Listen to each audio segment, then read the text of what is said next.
committee meeting. Mr. Morowitz, would you mind taking the roll? Yes, I'll start with you, Commissioner Chung Present. and Commissioner Chow. Great.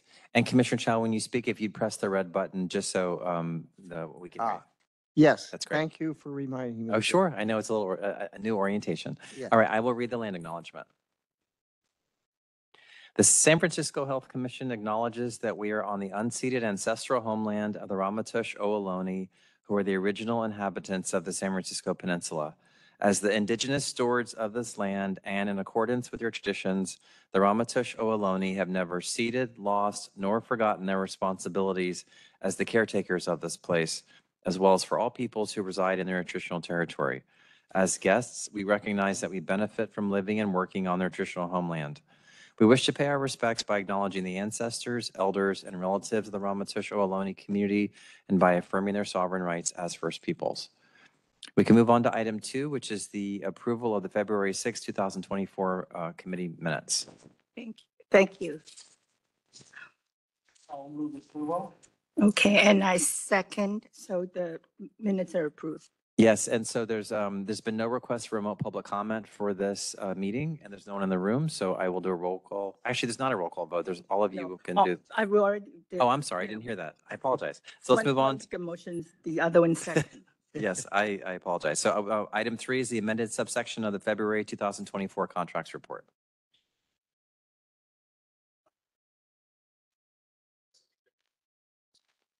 On the top line for each item. So this contract, it comes from CHEP, Community Health Equity and Promotion, in ambulatory care / primary care with San Francisco Study Center for $3,729 for the current total contract not to exceed amount with contingency. The proposed total contract not to exceed amount with contingency prior the new proposed total contract NTE amount with contingency is $5,625,018. Then the change in the total contract amount is $2,624,829.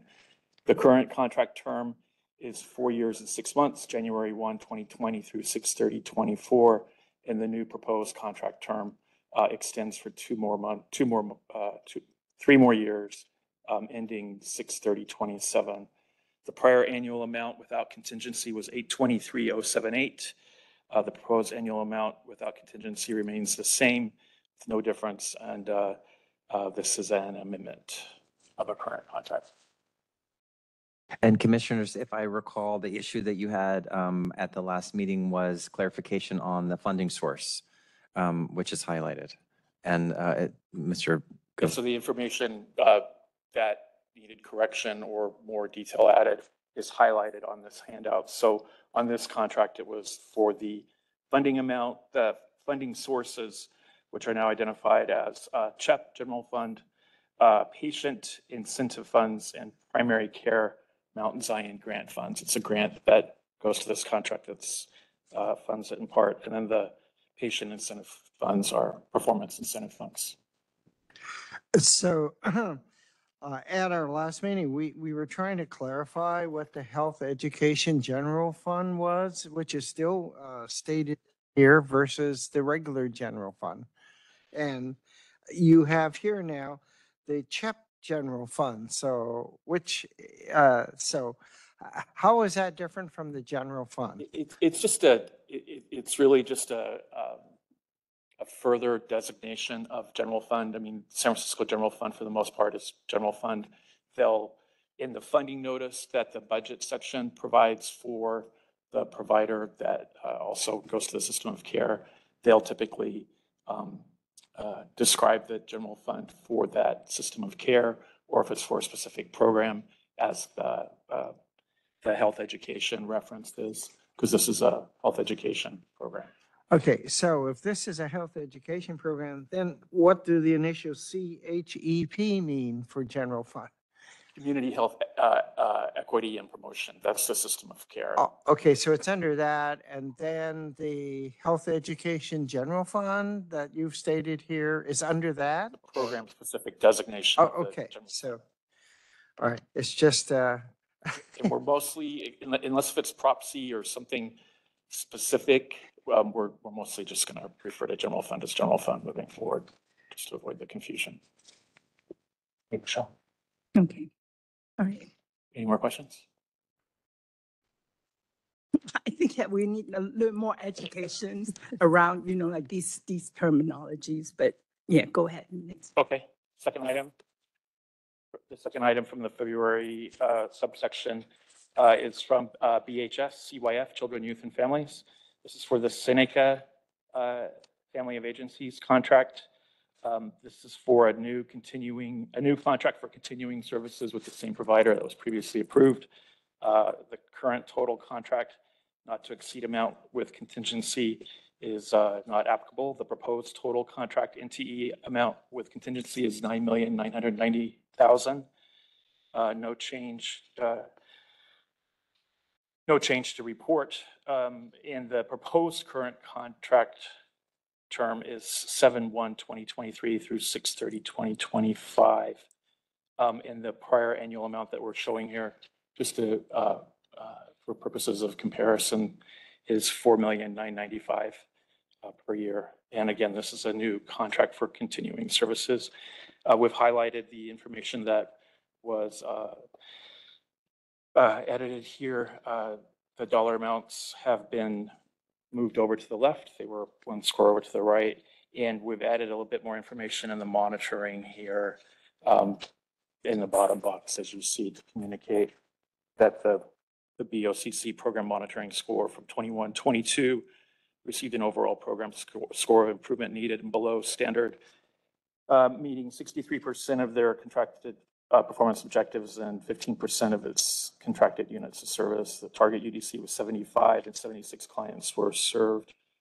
No plan of action was created as the low level of UOS is largely driven by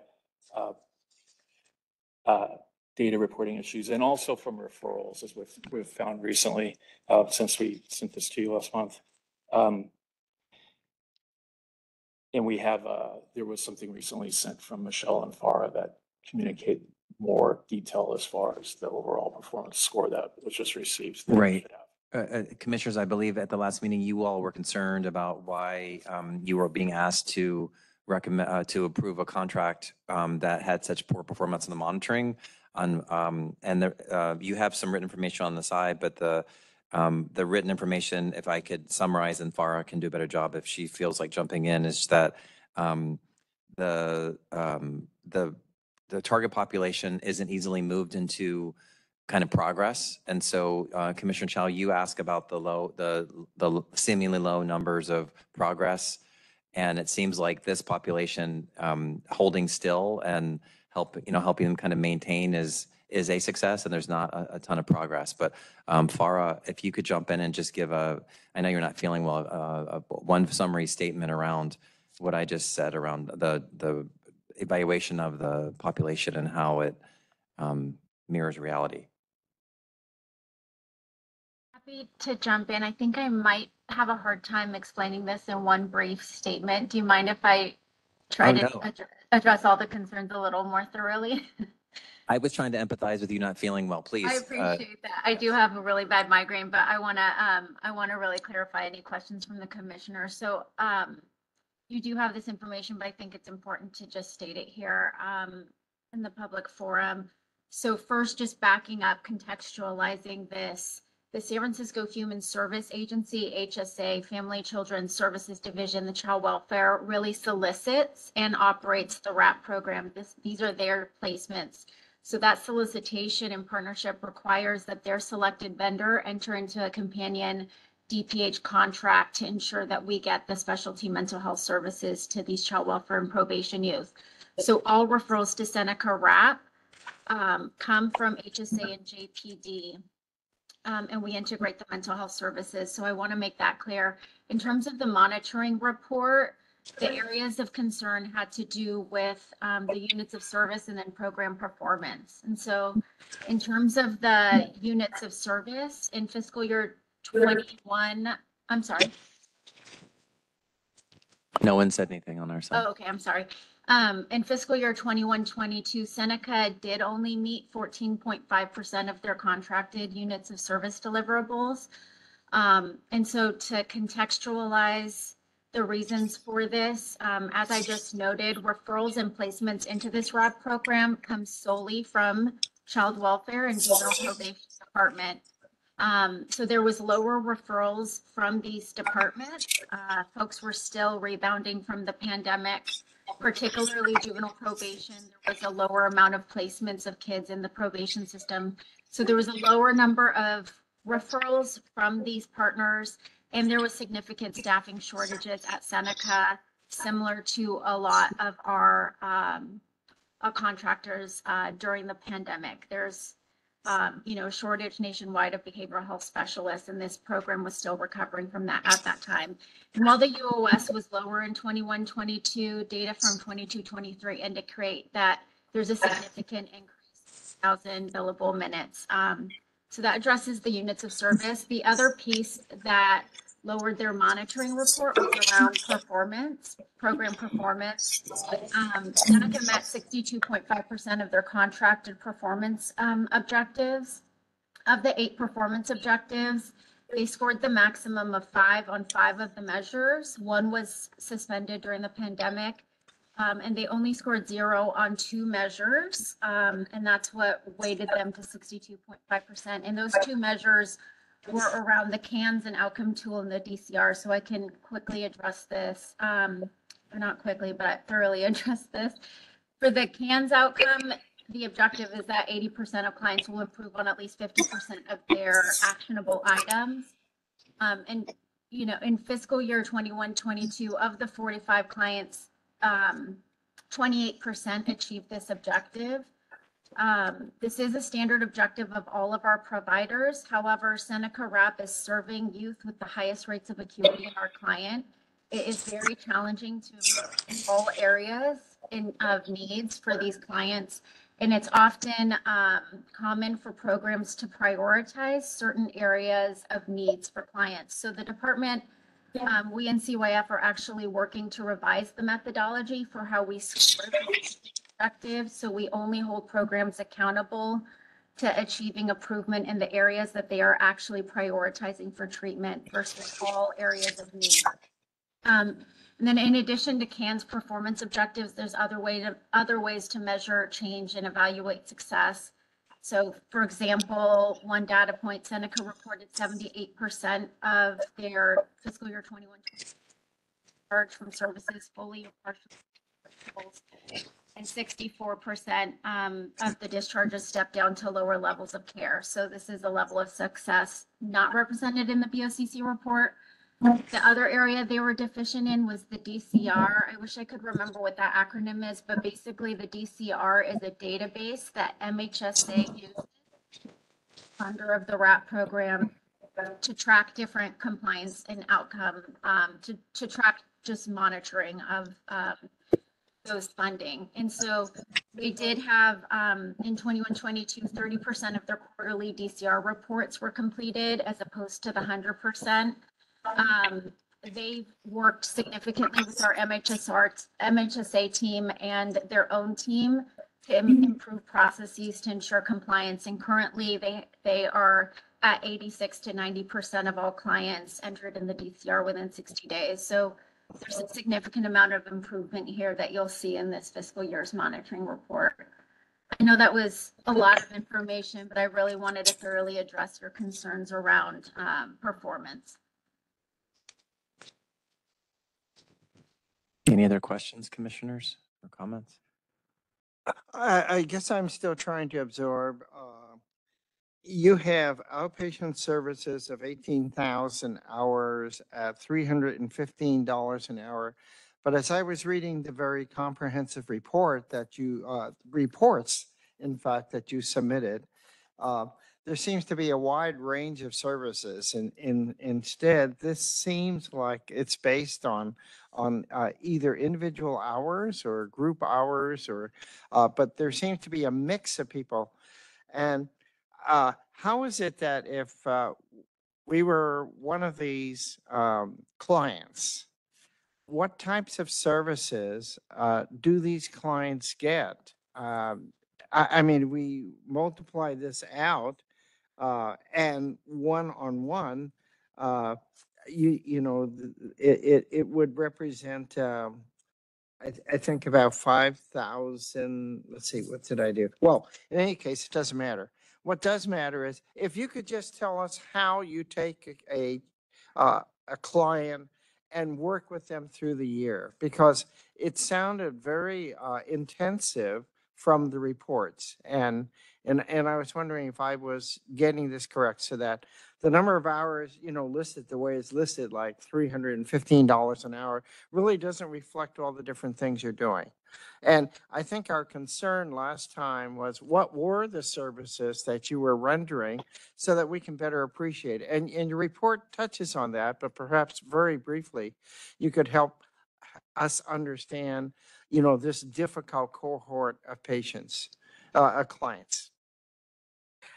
Yeah, maybe I can help also. It's like maybe what we really need to know is the formula that goes into the hours per hours. So you get the 315.28. Was that like 3 people performing different services, and each of them, had a different per hour pay scales, and it summed up to this. Yeah, so if you just say 315.28, it sounds like somebody is performing this.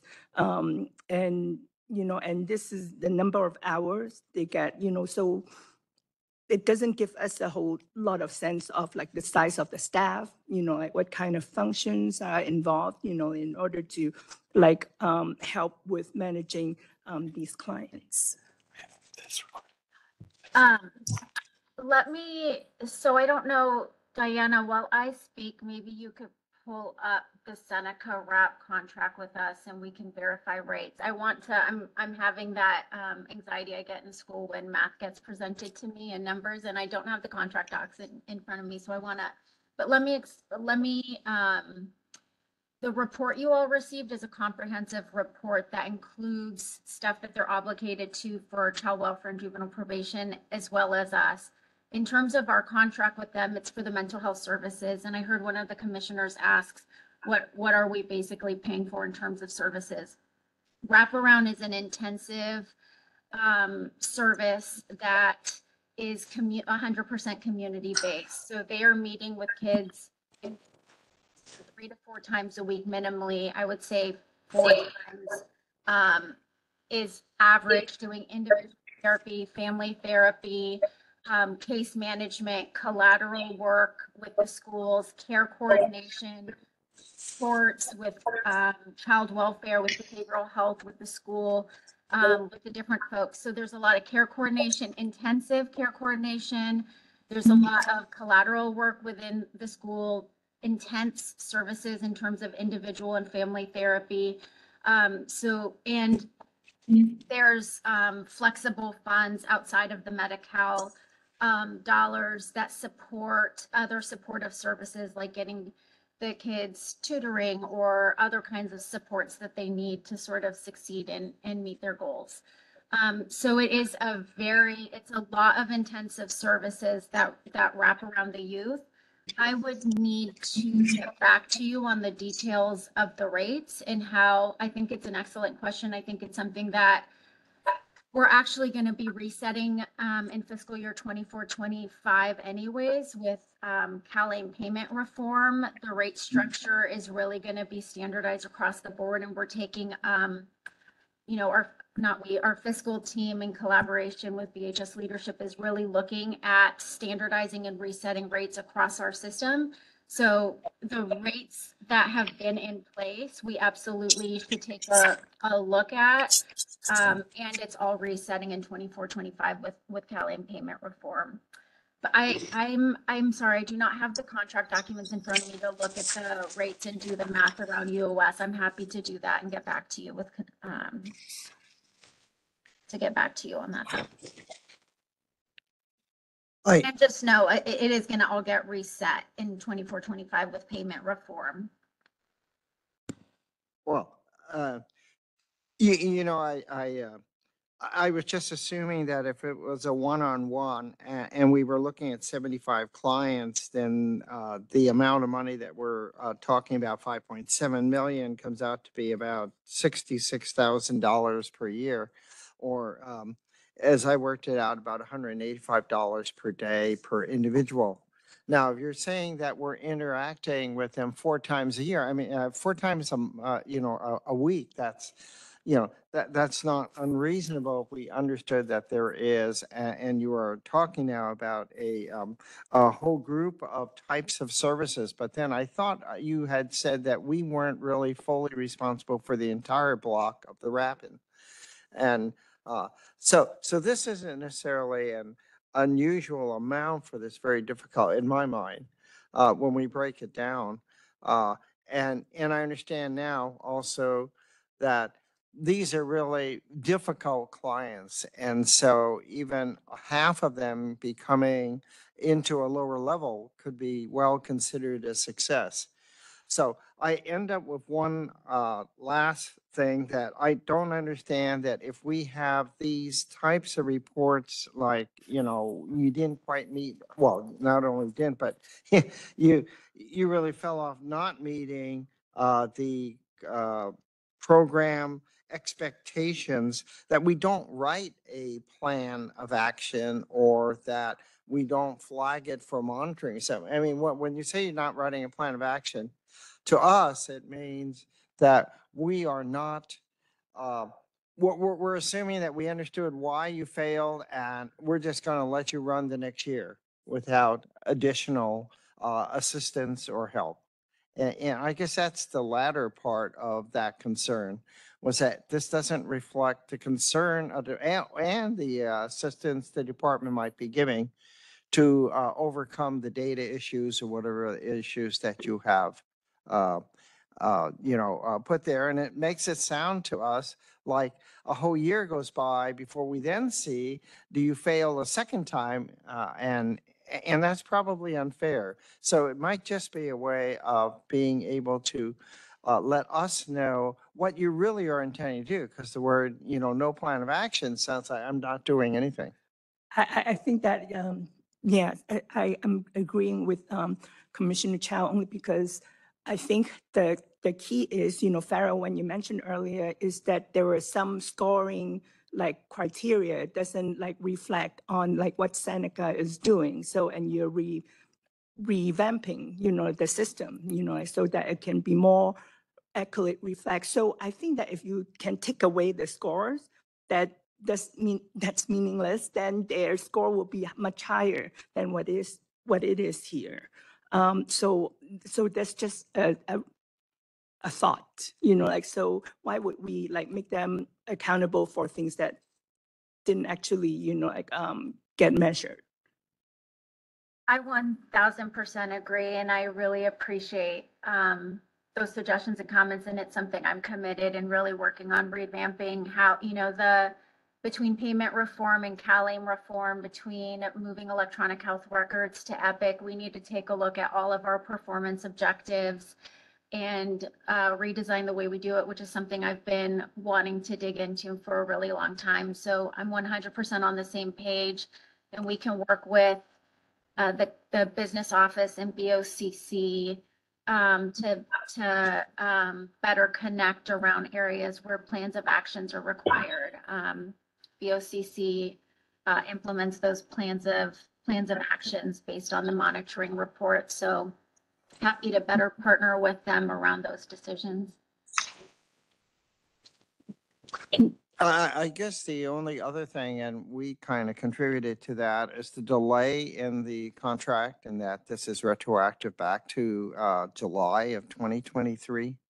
And I know in the past several that we've had that there were problems in either contracting or, we were having difficulties trying to keep up. I'm just wondering, in this case, this is now, a considerable period of time that we're asking them to continue their work without having a contract.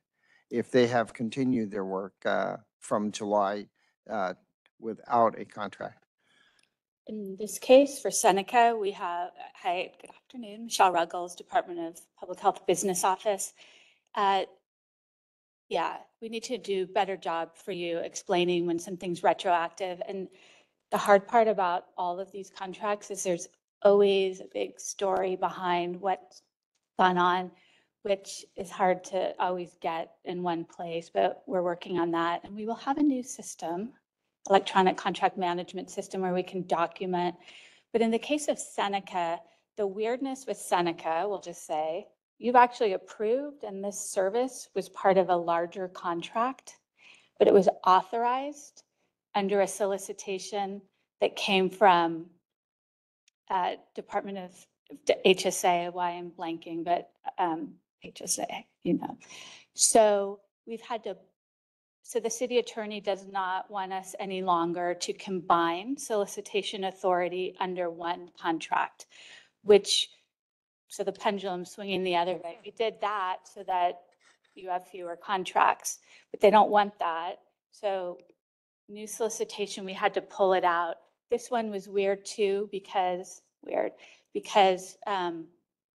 we were putting it under, I think you might remember, we came to you about grant agreements. So in solicitation, waivers and all that. So we did that. And then the city attorney said, no more grant agreements. That's another whole story. So that is how, they're not getting paid though. They're still under, there'll be an overlap period. They won't get paid twice, but they'll continue to get paid. And you'll see that too for Edgewood, if that was a question. And then I wanted to just comment, if I may, on the plan of action, which is part of the BOCC monitoring report. It's definitely I completely agree when you read that word and then you see something bad or what seems bad. Why isn't there a plan of correction? There isn't always. There's some items that trigger it automatically, but I do think that those reports need to explain if there's something that didn't trigger it, that to a logical, non-involved in it reading person were to ask the question, that it explains why. So there's some automatic triggers. All of the reports though go through a process and they get sent to the program staff as part of the sign off and the director of the section so that they're not forgotten for a year, so that everyone's aware that there's something to work on. And then on the question about the monitoring objectives, sometimes there's unintended consequences. Who knew when you put that CANS, right? That's an assessment tool to see how kids, there's a different one for adults, are improving over time on a scale of items. It seemed reasonable. That's what we're measuring. The unintended consequence, especially in a program like this, it's really focusing in on a few things to try to move the dial on the stability of these kids. If that's where all their focus is, the unintended consequence of this measure is that they're dinged for not moving the dial on everything. So that's why that's being adjusted. So as performance objectives are developed and put into place, that happens. In fact, I think that's why one of them was suspended. So they had 8, 5 perfect score, 1 suspended, and then the 2 that like really impacted the score. So it's not a great way to, it's not great because you have to really understand what you're looking at to extrapolate what it means, but that's the story for Seneca. Thank you, Michelle, for like the explanations, and and we really appreciate all your patience because we really know nothing about how this is set up, and like we're looking at you as our teacher here, like getting to understand this better. Thank you. Yeah, I think the other is the division that we have here that we're looking at, and I'm pleased Director Colfax is really here, because it seems to me that as we're looking at this, we've separated performance from financial compliance, essentially, as we understand the BOCC does. And when I saw that behavioral report last 2 weeks ago or so, it was clear that there was a huge amount of evaluation of outcomes and all. And this is where I think we're having some trouble. We're, fiscally perhaps it works fine, but we're not sure what the outcome is And I just thought it was worth reiterating that as, wasn't a criticism. It was that we're not, being able to understand the entire story. Like when we get this shows the difficulties of the clientele and the work that has actually been done. And there's a nice 5-year track on this that shows what they're doing. So we're just trying to be sure that we understand that, and the outcome is the side that we have not actually been able to understand as well as we should. And so it's certainly not a criticism of everybody who's doing the work. It's just not coming together and letting us see it as we look at the big contracts. Thank you, Commissioner. I appreciate that. And if I may just add to maybe help and in the future, so you're correct, Business Office of Contract Compliance, they do financial monitoring annually, sometimes as part of a team with the Controller's Office, fiscal and compliance monitoring, and that's of the vendor, the whole vendor. And then additionally, but BOCC takes the audited financial statements of every year and then does an assessment, and they have variables which identify strengths and weaknesses, and then they rate them. So that's the agency. The challenge, though, is you might have an agency with lots of programs, multiple contracts. Monitoring is done by the program, not by the agency. So what we've created, I'm going to resend this, and I actually think you might have been out that day. I did a presentation on BOCC's, on BOCC. And so there's some nice slides that might be a nice reminder, like on how to interpret the monitoring reports. But in any case, we've developed a template called the Agency Financial and Programmatic Stability Report with the goal of identifying by the agency anything about their finances and then putting the programs all together so that the owners, the systems, are able to look holistically at an agency and see their strength according to those assessments, and if there's program monitoring issues. We also include flags. So did somebody ask to have a repayment delayed? That would be a flag because it means, right? So, board of directors gone, just things like that. So that is something that we started implementing during COVID with the goal of doing exactly what you pointed out as an issue, which is marrying the two parts to give a more holistic view. Because I do think when we send FARA this program and that program and that program, it's hard unless you have all the time in the world to organize all those pieces yourself and then have the big picture. So that's what we've been trying to do. So that exists. We identified the top, I think it was 14 programs where people, program fiscal and created those documents to try to get a better look at it. So we're on the same page, I think. Maybe how we present it isn't as effective as it could be, but we have the materials to share should you want them. I appreciate that response because totally I understand, there's no way we can ask you for everything and be able to understand it all before a meeting. And I don't think that it's necessary for us to have everything that way. But some of these contracts, because of the size of it, we just want to make sure that we are doing our due diligence, that's all. So hopefully it's not every single contract that we're talking. Thank you. Okay. Would you like to move on to the next contracts? Great, let's do that. Okay, the next contract in the pooled report is for a BHS contract with Edgewood Center for Children and Families. And this is for RAP services as well. This is a new contract with continuing services with the same provider that was previously approved by the Health Commission. The proposed total contract not to exceed amount with contingency is $3,170,116. The proposed contract term is 7/1/2023 through 6/30/2025. The prior annual amount without contingency was $1,338,921. The proposed annual amount without contingency is now 1,387,481.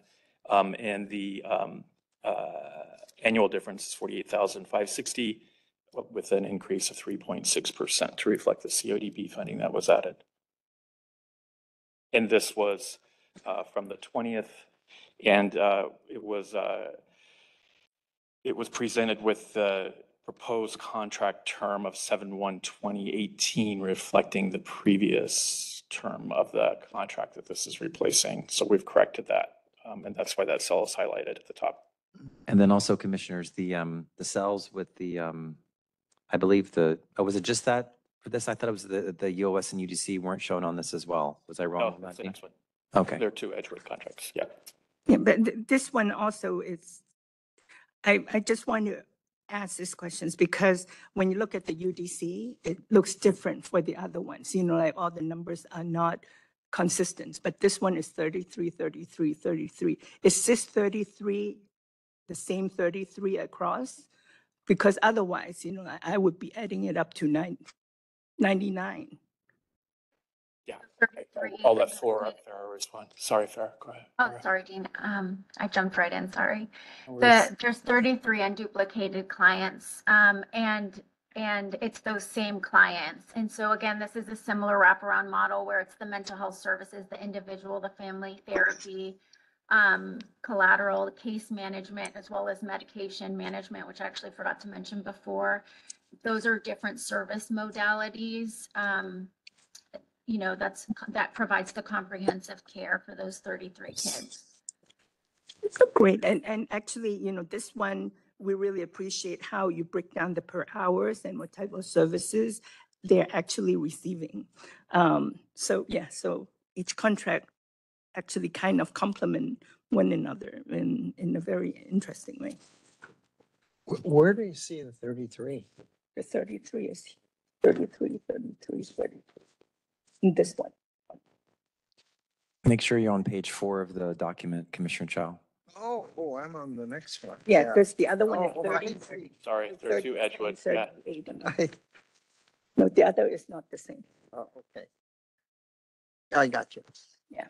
Okay, so that was also my part. They are, right, those are the same 33 getting these Different services. services. Yeah. Yeah. Very good, thank you. Any other questions or comments, commissioners, on this one? Not for this one. Okay, let's go on. Okay, the third one is also an Edgewood contract with BHS, with CYF. And again, this is a new contract with continuing services with the same provider previously approved by the Health Commission. The proposed total contract not to exceed amount with contingency is $9,554,807. The proposed contract term is 10/1/23 through 9/30/25. The prior annual amount without contingency was $4,181,901, and the proposed is the same. And this also had a 10/1. It had a different start date that reflected the previous contract, which we've updated in the highlighted cell here at the top under proposed contract term. And what had happened before with the UOS on row 39, that row height reformatted somehow as or before I sent it to Mark, and all that detail was hidden. So I've widened it, and to correct for that, because that happened once about a year ago, Excel gremlins, I guess. So I will send both a PDF and an Excel document in case if Mark needs to manipulate it to have it print properly, but we'll have both so that you can see, so that those things don't fold up under an Excel width adjustments. So can you help us understand then in this case, how should we interpret how to count the unduplicated clients? Because the 4 rows have different numbers.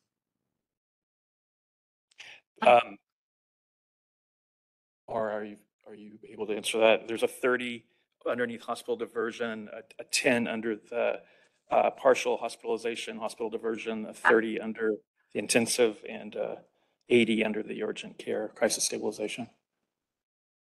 So I'm happy to speak to this. First, I want to just appreciate the opportunity for us to be able to dig in and take a closer look at this. And I want to be able to kind of back up and explain this. So the crisis stabilization unit, 80 80 unduplicate clients is truly 80 kids in the 23-hour crisis stabilization unit. So let's put a pin in that. But we are, I do want to contextualize the hospital diversion 24-hour residential versus 30, the partial hospitalization that says 10, and the intensive outpatient that says 30. Because we are currently working with Edgewood to improve the clarity, to clarify these numbers. So let me explain the programs. DPH contracts for 2 beds at the hospital diversion program. It's a 24/7 stay that averages about 2 weeks in length.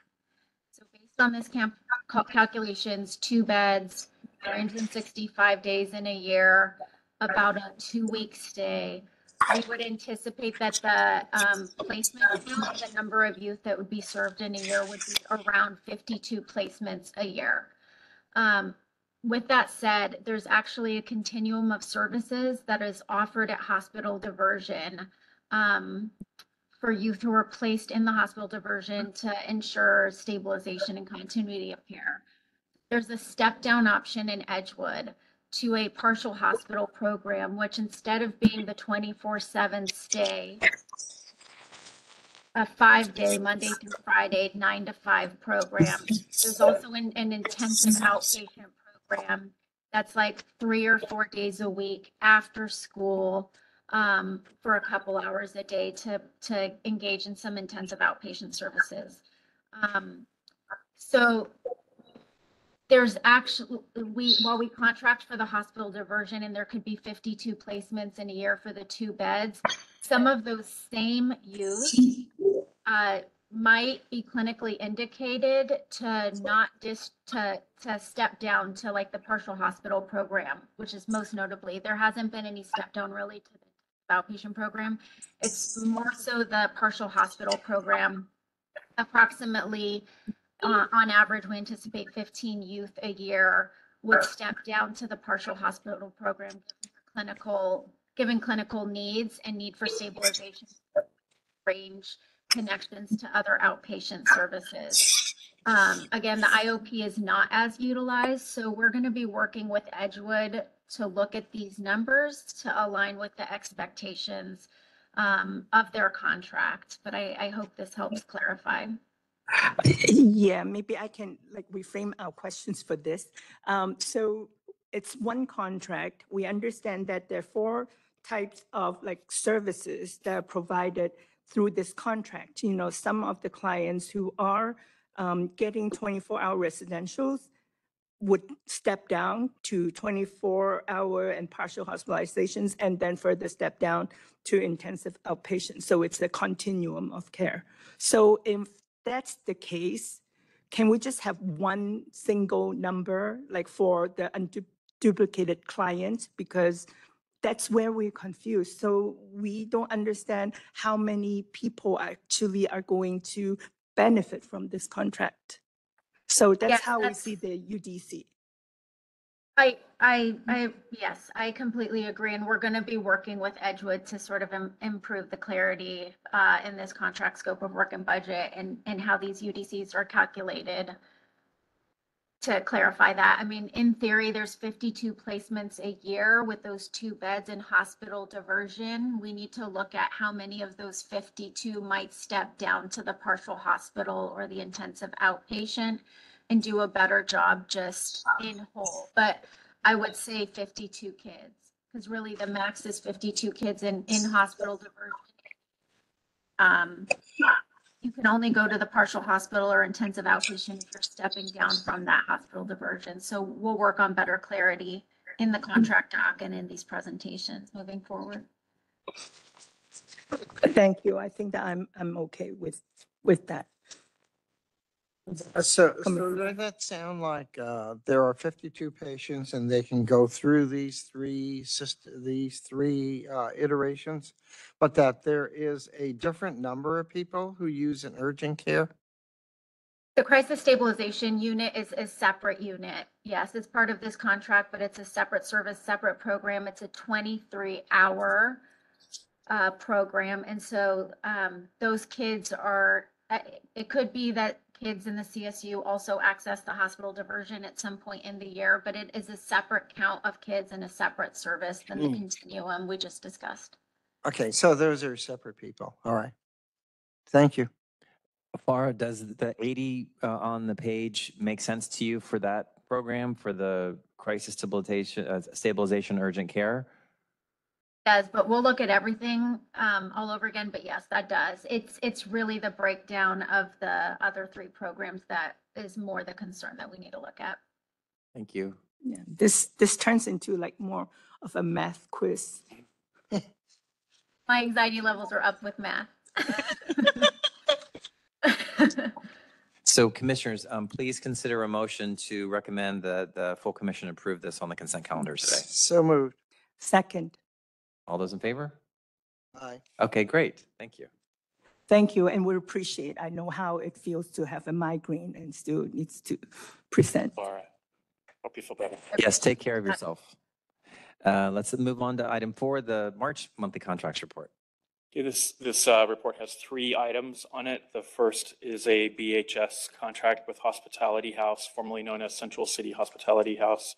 Again, this is a new contract for continuing services that were with a previously contracted provider that was previously approved by the Health Commission. The proposed contract, total contract not to exceed amount with contingency is $8,635,330. And the proposed contract term is July 1, 2024 through 6/30/2026. The prior annual amount without contingency put here for purposes of comparing the annual amount it was $3,687,463, and the proposed annual amount without contingency is $3,798,087, a difference annually of $110,624. Or 3%, reflecting the increase of the CODB plan for fiscal year 24. Any questions, commissioners? Well, let's see, this is the CSI contract. So I was really kind of questioning on the board of directors. You have listed 2 board members. Oh, this is for the Central City Contract Commission. Oh, Central City. Oh, I'm sorry. We're doing 2 Okay, we'll get monthly back to that. reports. This is on the March contract report, so it's another one of these. Oh, that's the, okay, so now I'm too far ahead. Yeah, so I do have a question Sorry. to get clarity on, because normally we get contracts and, like when we get the number for unduplicated clients, here is kind of different. Here it's NOC. What does NOC stand for? It's a number of clients, so it's client count, but it's not unduplicated, Okay, or number of contacts, because this. number of contacts. Yeah, because if specifically if there's like mental health promotion, things where it's unable to clarify if a client is unduplicated or not, we use number of contacts or number of clients, NOC instead of UEC. Okay. So we shouldn't have that the thing is with this is like number of contacts, it's kind of mean very little to us. Well, it depends how you, the unduplicated client is when typically, I think, how if we open a client in a health record and provide treatment, then you can run a report and it's unique clients that were opened into your treatment. These are drop-in. It may be, more services, but they're not, someone else wants to speak out. If I may be a little bit out of turn, but I think I'm accurate in saying there is no client chart that is open for the purpose of counting. And so this is just trying to give you another way of looking at the volume of people that attend this program. And there is no way for us to count or for them to count unduplicated.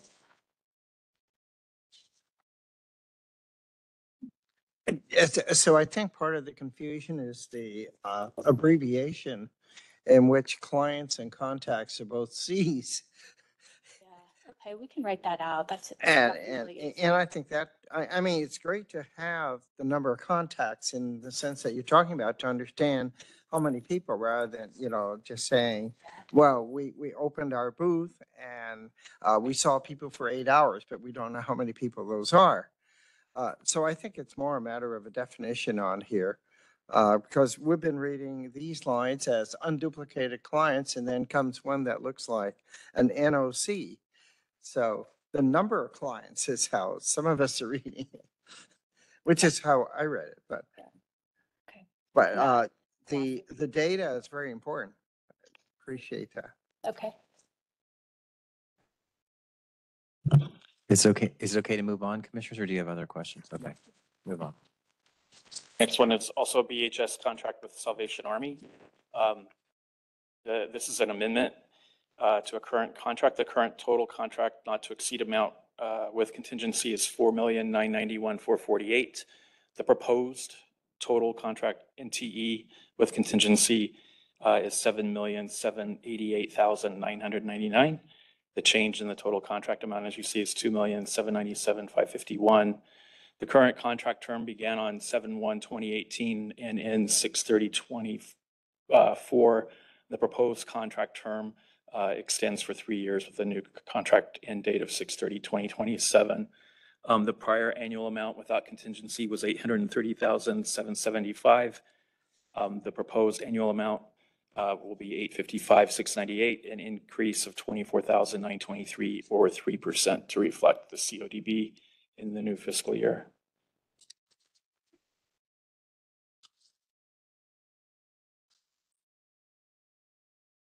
So somewhere I read that it was recommended that, there it is, under monitoring, that the monitoring is done by APD instead of us, but aren't these people working for us? No. And I appreciate your generosity in asking why we don't monitor this contract. This contract actually predates Dr. Colfax, and our last director wanted to preserve substance abuse treatment programs under DPH instead of having departments setting up their own direct contracts. So this contract is actually a favor to adult probation department. I'd like to return the favor, and we probably will at some point, but that's why we're doing this. But we don't place the clients, we don't do the referrals, we don't keep track of them, which is why we wouldn't have a basis to monitor.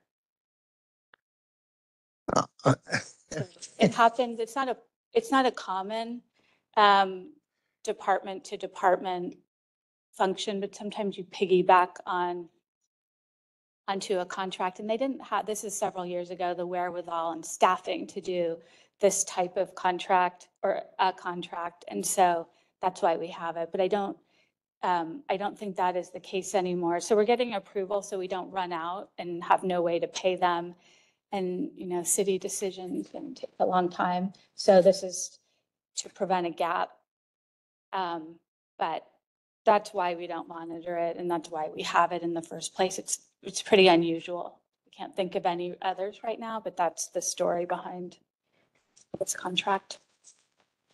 So who does monitor it?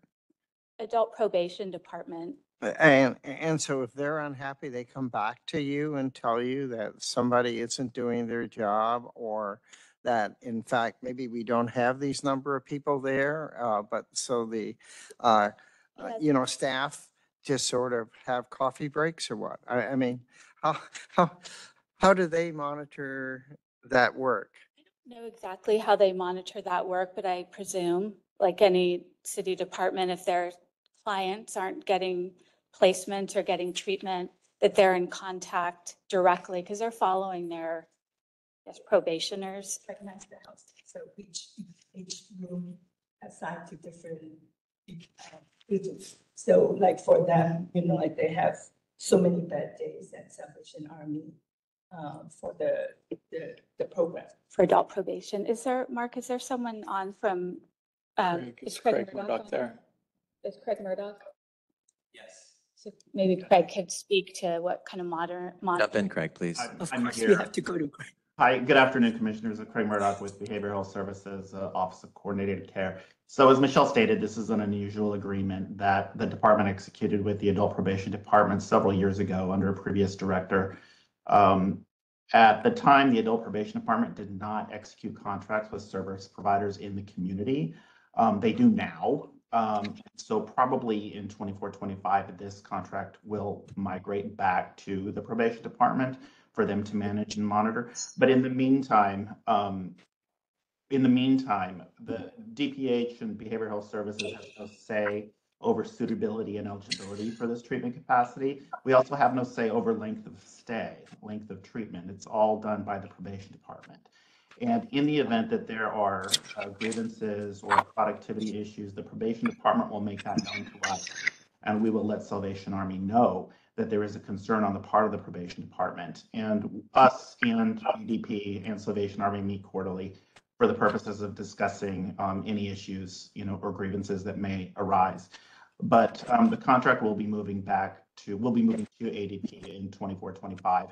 And the expectation is that that the funding for this effort will probably go away in 25-26 due to some very, very significant cuts in services that the probation department has to make to their baseline budget. So that's kind of in a nutshell the program as it exists today. So DPH, we're only peripherally involved on the programmatic side of what happens at the program. If I may, Commissioner, so just to clarify, this amount of money doesn't come out of the DPH budget. It's work ordered from adult probation. So even though we're fiscally responsible, it's not going to hurt the budget as we go into budget cuts. Correct. And we don't measure the outcomes because it's not our contract.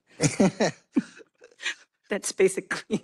Essentially. It sounds like at least they'll go back to adult probation and they should be more concerned about the outcome, but it seems an odd way on a work order not to be responsible for the work, but. Yeah, well, it's not the first time we have to For the work for things explanation. like that. Commissioners, can I just make a suggestion, given the concerns and the fact that, is it reasonable to have probation at least write something for you to see about the outcomes that they're looking at here? And it wouldn't be DPH, but it would be a document from probation. I don't know how, for these contracts, it's a little strange that we're presenting to you the finance, but not the actual It's not monitoring. that strange coming from the substance abuse environment before with all the different like court-ordered programs.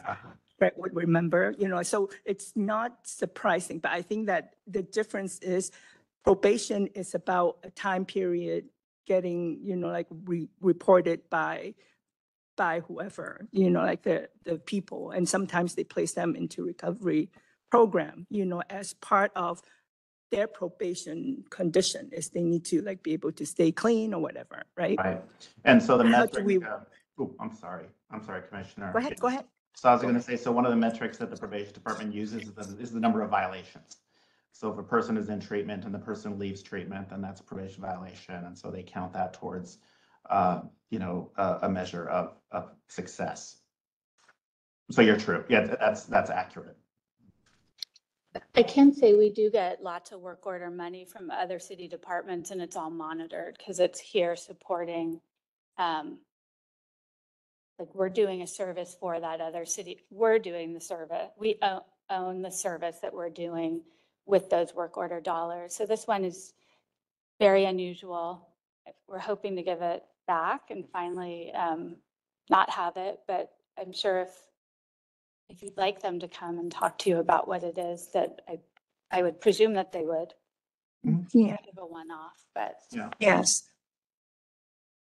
I don't necessarily need to, because I know that when they leave the program, they're AWOL. And so how many times have they AWOL from the program, and that's count toward their strikes or whatnot for the probation. That's not the kind of outcomes we want to, we like to hear, that's all. We would like to hear good impact, When Not that this is aligned, of course, what is, right, to answer, but we have our own Salvation Army contract for similar services, and we do report on that, and we do monitor that, and we do bring it to you. So it's not that you wouldn't be aware of the same services and the type of services and how Salvation Army is performing with regards to residential and detox. But again, this is highly unusual. And, maybe if it was just like, do you guys even need to hear about it? But when we take our contracts to the Office of Contract Administration, that's one of the questions. Did it get presented? So, it's in our policy to present. It's just a weird one. So, but we're happy to provide any additional information if that is helpful to you. If I may, commissioners, you've said that it sounds like, or you all want to have adult probation take the contract back. Can you be in communication with me as that happens so I can forward it to the commissioners? And that at least that way we're tracking it. Thank you. Commissioner Chow, do you have any? Well, it just seemed to me, I think staff had just also told us that if there were problems, they get the information back. And so I don't think we need to go through the formality of having them report back to us. It sounds like, since we already have relationships with Salvation Army, that if they saw something that wasn't working well, because it's a program they would like to see as successful, then we would have heard about it. Even though there was no formal methodology for that to happen. So I'm satisfied with that. Yeah, I am too. Maybe, like in the future, we can just put not applicable in those boxes because, it's like through MOU or whatnot, like for us to manage. But anyway, what would I know, Greg? All right, thank you. It sounds like we can move on to the next contract. Yes. Next contract. Thank you, Greg. Last Thank you. report is a BHS contract with Health Right 360 for program administration. Again, this is a new contract, but for continuing services with the same provider previously approved by this Health Commission. The proposed total contract not to exceed amount with contingency is $9,500,000. The proposed contract term is January 1/24 through 12/31/24. The prior annual amount without contingency was $10,162,262. The proposed annual amount without contingency is $889,264, or a decrease, as you see, there's $1,271,998. This is an extension of a contract that just expired 12/31/23 while we solicit these services. So we don't intend or plan for this contract to go through the full year.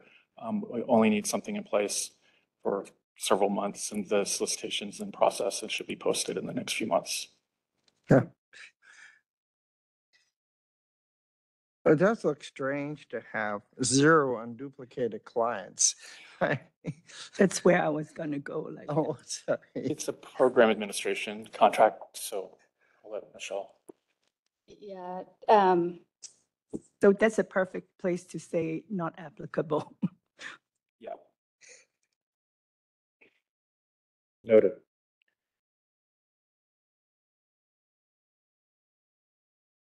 Any other questions, commissioners? Well, since they're going to move this anyway, I guess this is sort of a bridge, right, to your next contract. I guess the only question is, it looks like Health Right 360 has continued to be fiscally more responsible. So you're all satisfied that we're continuing to give funding to them? Yeah? Yeah. I mean, this report was from February 8th. So in terms of their fiscal, but the fiscal, the only table that we're getting though is June of 2023.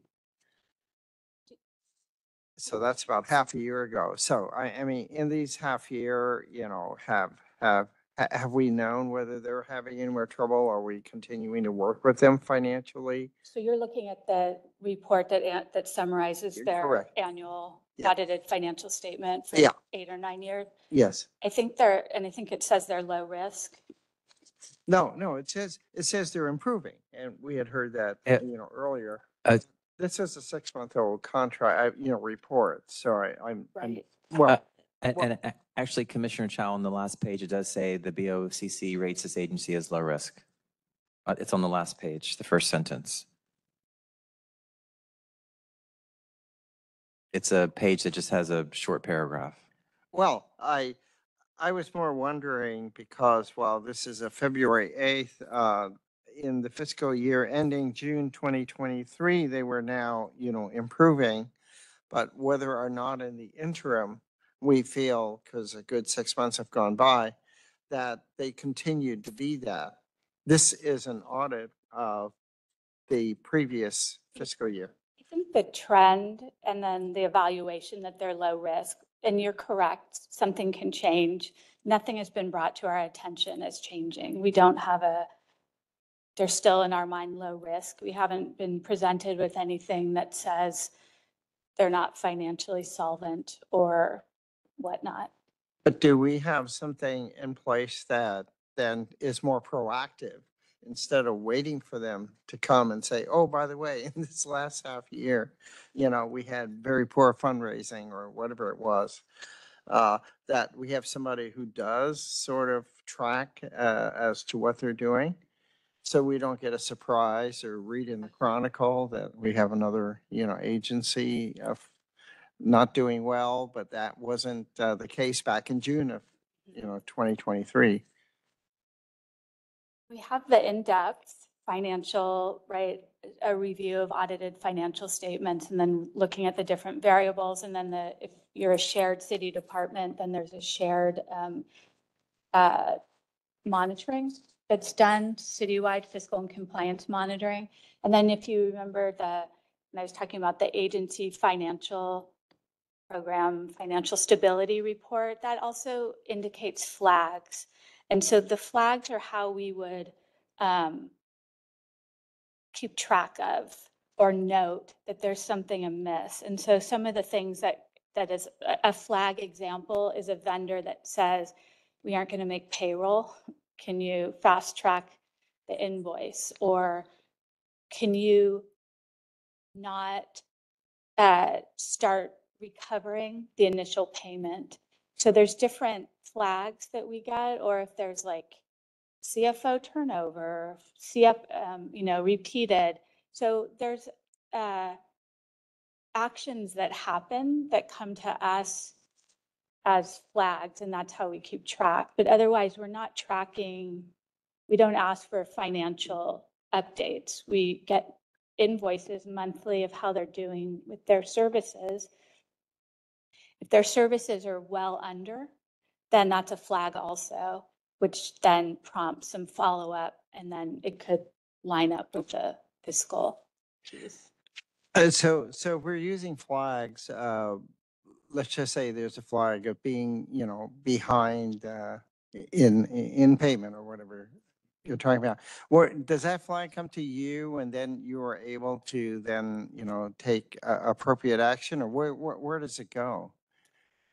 There's a few different ways that it goes, but one is getting it into this form so we can see it at an agency level. And it's also a shared place because there's so many people in our department working on the same vendor from different sections. So that consolidates it. One of the things that I talked about in that presentation, which we haven't re-implemented, but is the plan to re-implement, kind of died during COVID, is having a monthly meeting where we bring staff together to discuss shared contracts that maybe had flags from that report or something. But the way it happens now is that like Baker PRC, there's tons of meetings that happen all the time and that are ongoing. So I think people coalesce around issues to resolve. And then one of the sections, contract development and technical assistance, will put together, it depends where it came in, but in any case, they'll put together a plan. They'll look at bring everyone together, try to figure out, highlight what the issues are, determine if they need a technical assistance plan, or if it's much more serious, a corrective action plan. And the corrective action plan is also, we started it, I should say, but the city adopted it. So the controller's office also has adopted that, and that is what all the departments use for the fiscal monitoring. So there's a lot of discussion, particularly when it involves fiscal issues, and especially when it involves big ones like HR 360.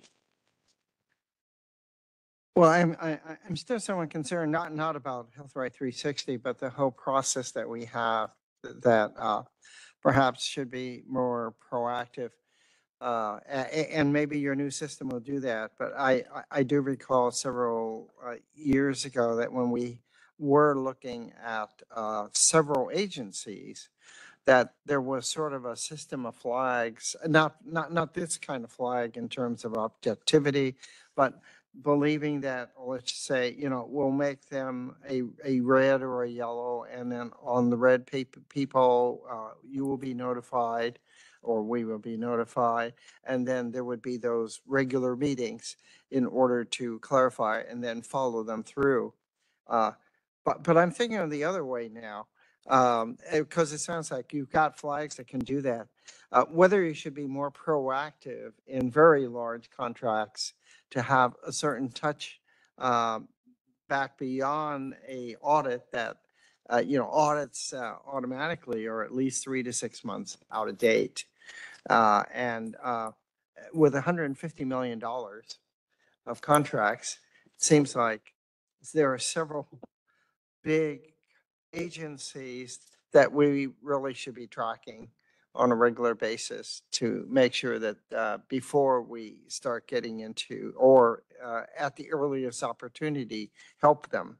So I don't know what that is. I'm just saying that this might be an example that this agency now is doing better, but back in 2021 and so forth, they weren't.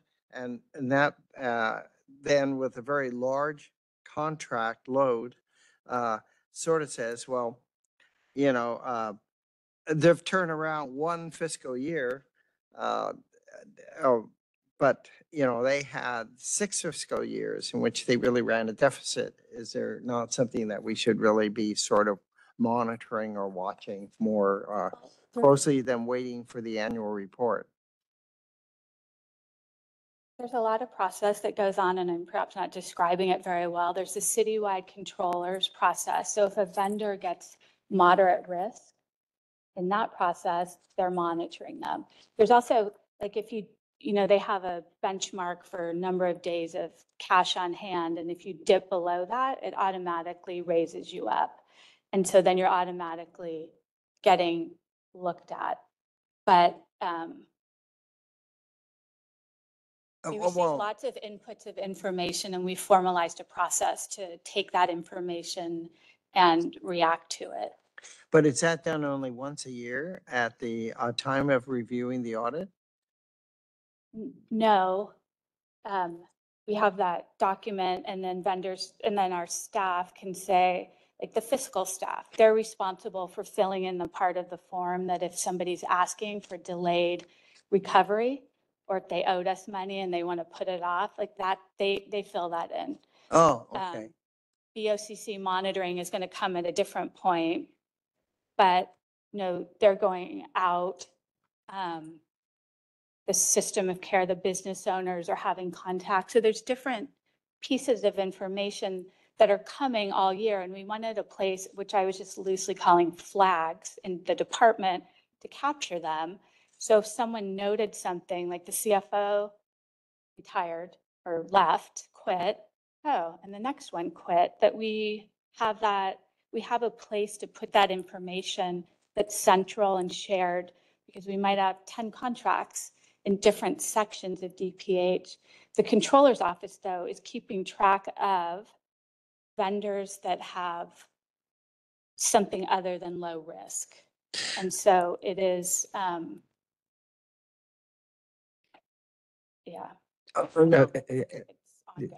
Commissioners, if I may, I apologize for interrupting. We only have about half an hour of the rest of the meeting, and we do have some presentations planned from the fiscal world to the full commission on contract development and monitoring and outcome development, all that kind of thing, which hopefully can get into some of these topics. I'm just a little concerned about getting through the business on the. Yeah, I think that, we don't have any further questions for this report, we can actually just vote on that, but we would like to have further conversations about, all these monitoring process and audit process. Yeah, if this is going to be presented at the commission level, which is fine, hopefully then, I'm beginning to get a bit of a feeling and feeling better.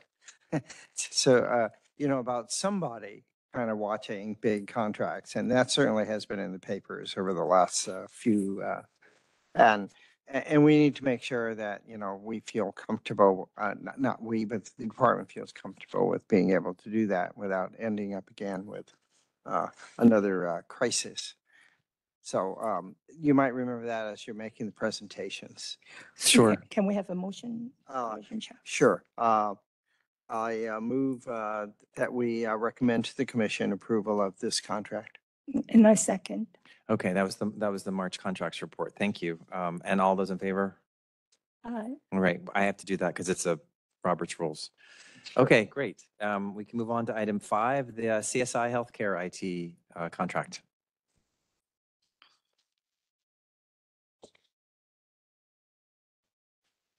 Hello, Commissioners. My name is Jeff Scarfia. I'm our Deputy CIO from the IT Department.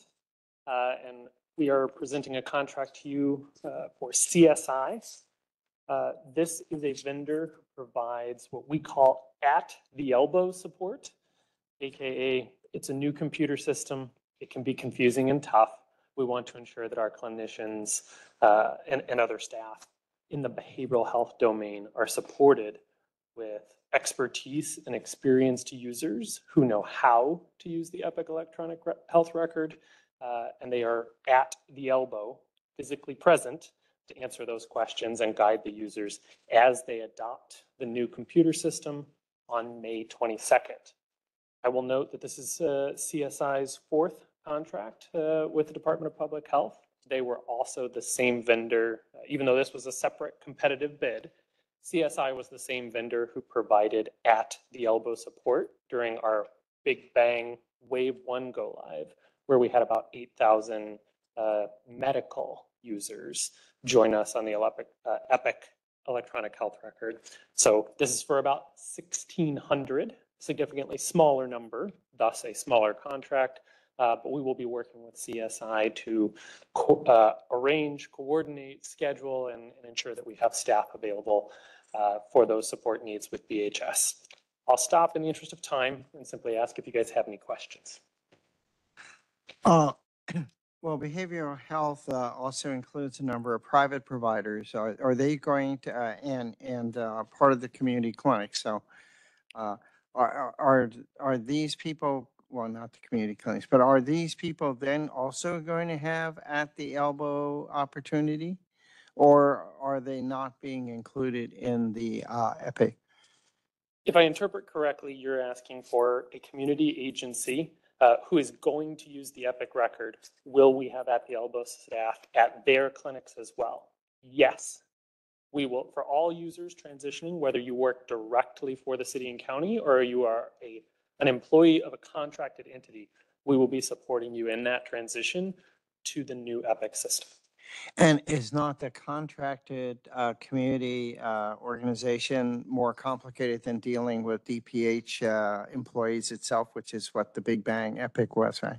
It is more complicated. We have over 75 different addresses across the city to which we must staff these individuals in order to ensure that all users are supported.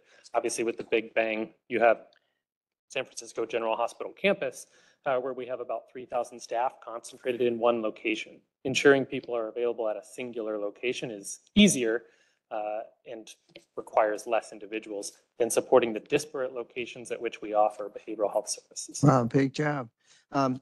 My last question, mostly technical, is on this board of directors section.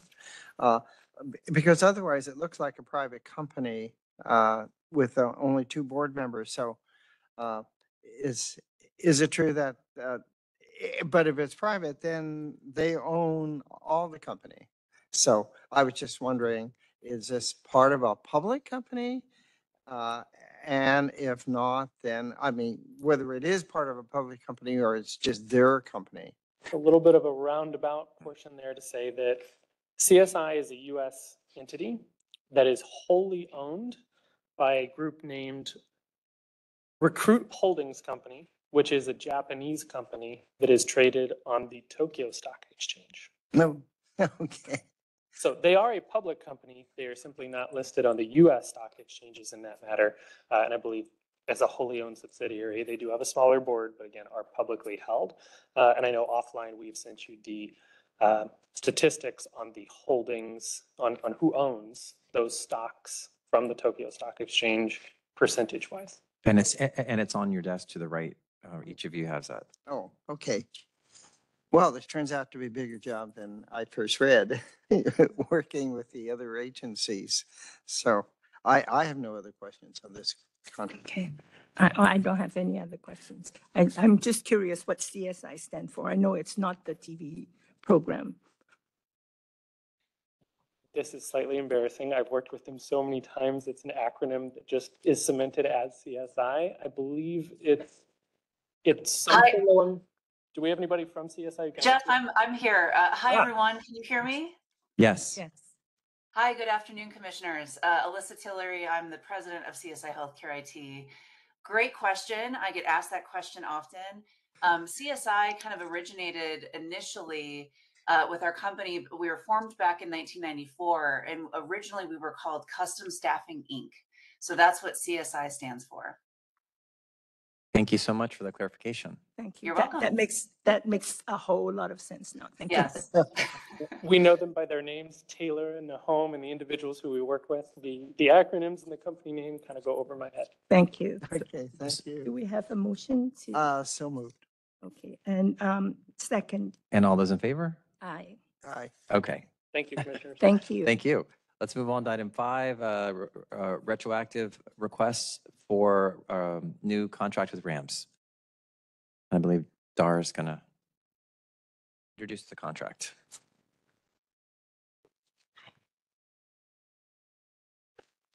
Good afternoon. Thank you for having me today. My name is Dara Papo. I'm the Director of Whole Person Integrated Care. The Rams Peer Services contract is a very exciting part of our city's overdose prevention efforts. It's a contract that works in 2 sections. There are peers, which are people with life experience that work with the fire department and respond to 911 calls that could involve an overdose.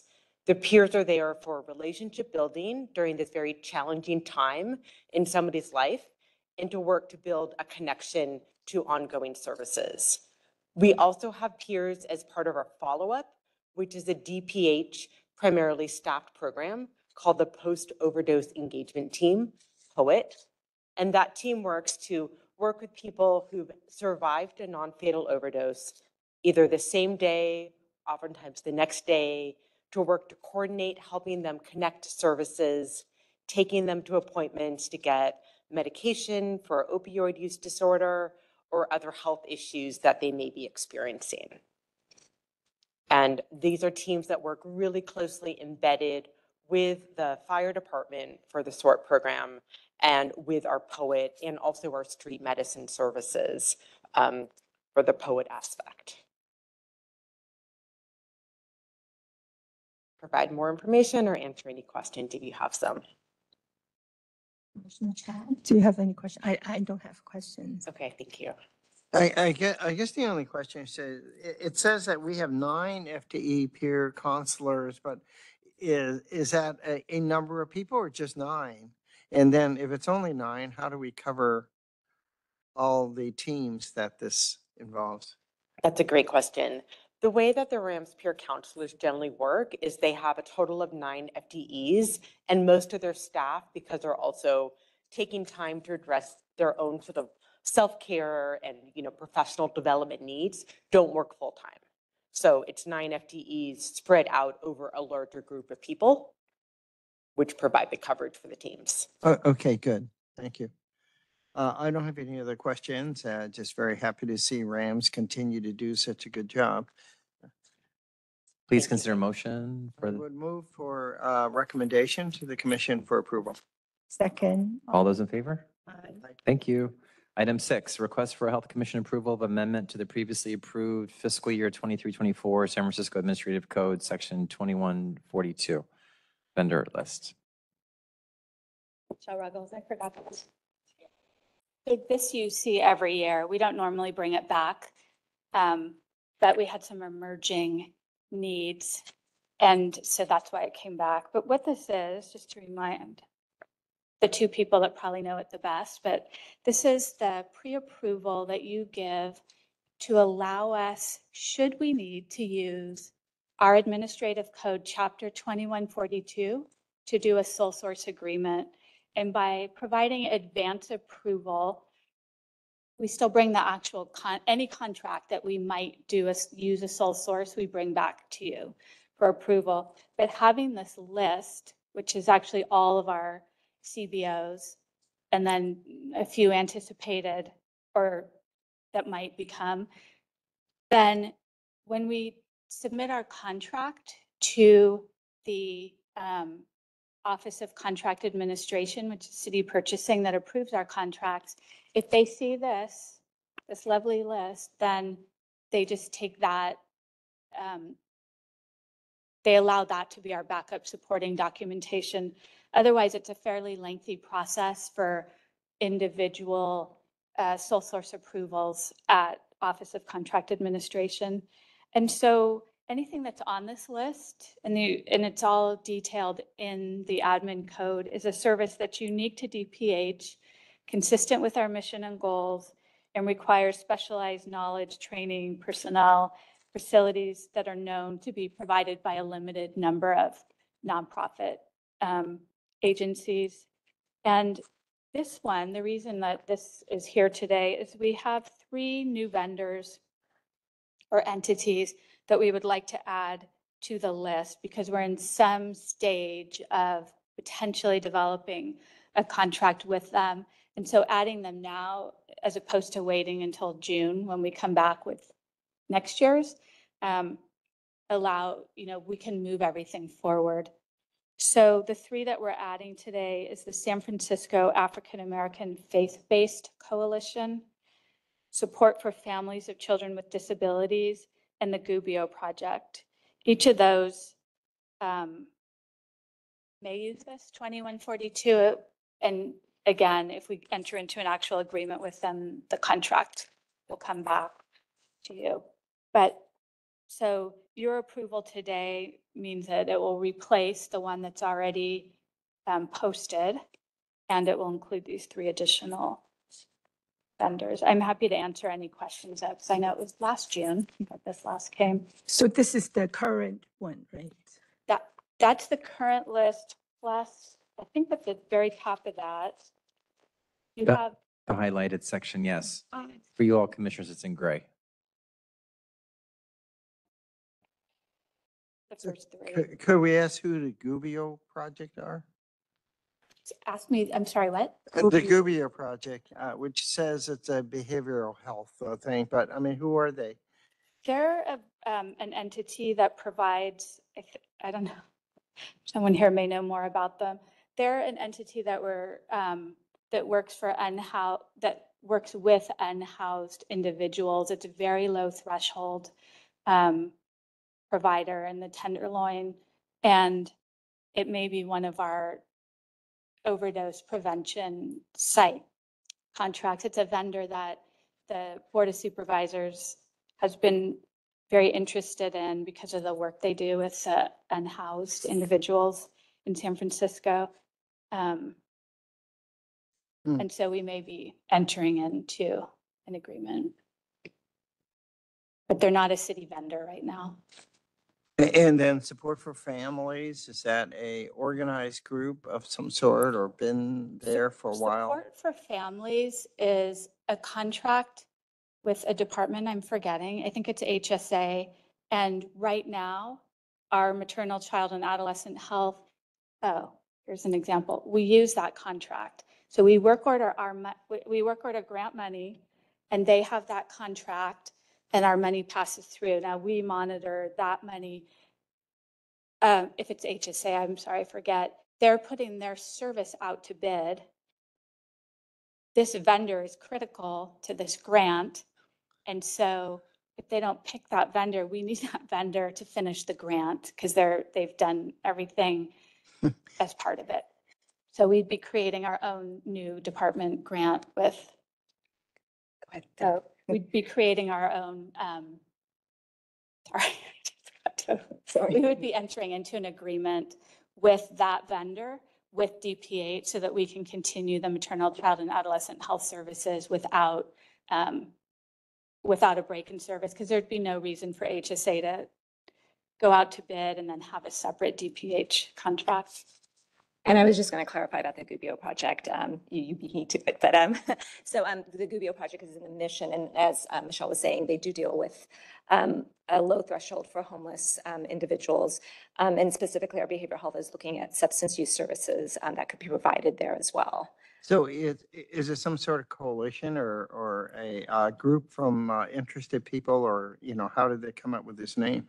Oh, I would have to figure out the name of, and we can find that out. I don't know how, but they've been in the mission for a while, Okay. doing really good work, so. All right. So just to say, if we do enter into a contract through this authority or any authority, it will definitely be brought here for your approval, so you'll learn all about it. Sure. I will send you a link with the Gubbio project history, so you can see it in between the Okay, meetings. sounds interesting. Yeah. And we need a motion to put this on the Yes, consent. please. I would so move to put this on the consent calendar And for I approval. second. And all those in favor? Yes. Aye. Thank you. Item 7 is emerging issues. All right, hearing none, then item 8 is public comment. I see no one in the room, and no one has gotten permission to have a remote public comment for this meeting. So commissioners, please consider a motion to adjourn. So moved. Second. All those in favor? Aye. All right, thank you all. Thank you for putting up with us.